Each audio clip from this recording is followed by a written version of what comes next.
So, how certain we are that this is the final arc?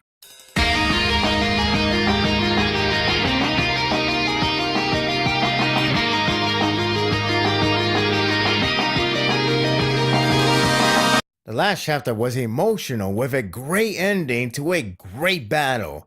I don't know if this is really the final arc or not, albeit many indications say the former. I have no idea where do we go from there. Maybe a change of plan was made, or this is all accordingly. Whatever it is, I'm ready.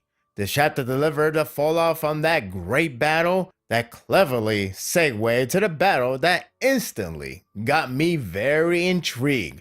Right from the start, a reminder of why the last chapter was emotional is displayed with Hakoji reunited with his loved one in the afterlife.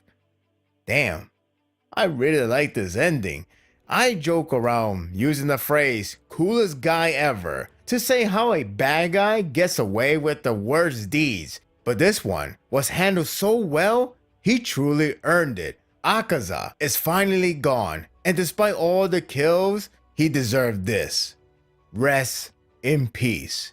I haven't felt so good from a huge sign of relief in a while, but this is a well-earned for a hell of a battle. Tanjiro is finally knocked out, but he did want to go to Tamayo. Giyu finally collapsed, but pressed his sword to the ground to keep his body barely standing on his knees. I love that large panel with those two on their exhausted state. It presented perfectly of how incredibly hard that battle was and how much of a relief it is to survive. This was a standing ovation. Rest our heroes. I am curious on what's next for them. Do they have Sensobi in this world so they can recover full health? Muzan is still around. What is the setup for the endgame? So many questions I have. When it comes to the reactions, it's the demon's turn to react to the loss of their comrade. Unsurprisingly, there's no remorse. Upper Moon 1 is disappointed in him for not only being defeated, but fall short to reach greater heights. His design still looks sick. Interesting that he's not against anyone at this time, but his sword skill is terrifying. The reaction towards Akaza's loss is a really good way to segue back to Doma, who is still fighting against Kanao. She looks kind of tired, but not out just yet. It also segued to a really compelling confrontation, starting with great interactions with determination and hatred. As many already know, Doma is a prick who didn't think so much of a loss. It's just another day. That said, he does pinpoint something interesting about Akaza. He never killed nor eat a woman in his life, even after Doma encouraged him to eat them for better nutrition, and pregnancy is like 2 for a price of 1. I told you, he's a prick.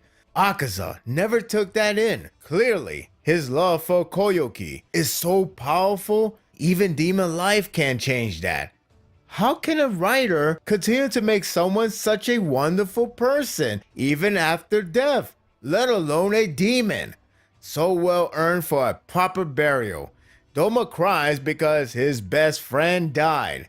Yeah, okay. Time for Kanao to tell the fans, a new favorite is here. She is an interesting case. Nezuko is the main heroine, while Kanao is a heroine in the making. It's not to say she will replace her, seeing how the series is closing, I think, but this is her time to rise after many developments and hints on her talent. I was intrigued already to see her in combat, but I was more intrigued on her attitude. To begin with, I thought that was nice of her to call herself the younger sister of Kocho siblings. That goes to show you how much she adores Shinobu, taking the honor of their name. What really strikes me is her intimidation. Never trust the quiet one. I like the fact she called out Doma's lies. She's not falling any sympathy from him. It's kind of amazing how those two collide, yet both involved with emotions. One hides it, but deeply feels it, and the other expresses it, but feels nothing. I didn't think about it before, but they're technically foil characters. Kanao pinpoints everything that proves that not only Doma is lying, but can't feel anything. he is nothing but a hollow shell. She may be a mute before, but her feelings were shared with others. That's nice and all.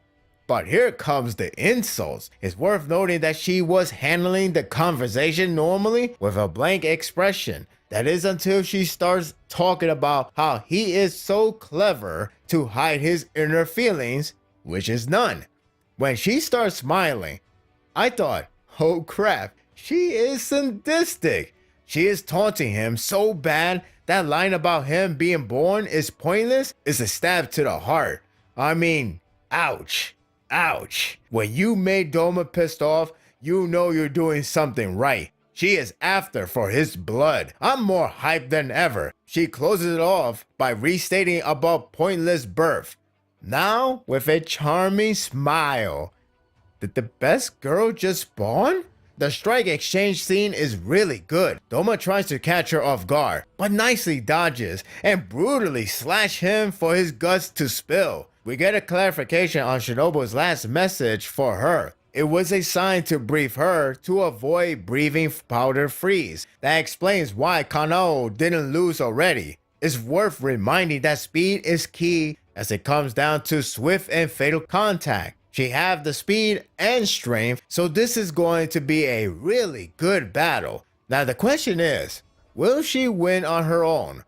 That's hard to say. This series is all about knowing the strength and weakness to increase your chances. If it wasn't for the sign, she would have died a long time ago, like fighting a boss in a gas room without a gas mask. That's one less obstacle to worry. For now, it relies on skills. This was a pretty good chapter after a satisfying battle. I know it because the beginning reminded the fans how long, scary, tough, and relief it is to win, whatever it takes. The words exchanged between Kanao and Doma was captivating and insightful, even with harsh but rightfully deserved words from a person who I least expected to say, Tanjiro. Watch your back. I'm intrigued with her character and looking forward to the battle. I'm not sure how this one will go down, but I'm excited. The battle of life and death has begun, even if one is already dead. And that will do it for the review. I hope you enjoyed this one. It's a good thing that Shinobu did tell Kanao that the powder freeze has to be avoided. If that wasn't the case, well, it would have been game over from the get-go. She has adapted to his skills, so we're going to see a little more advantage point for her, but I don't know if she will take him down. Maybe someone will join the battle. We still have a lot of pillars to use over, but who knows? What do you think of the chapter? Share your thoughts in the comment section. If you like this and want more of this, subscribe to my channel, and my world will be yours to stay. Until next time, take care.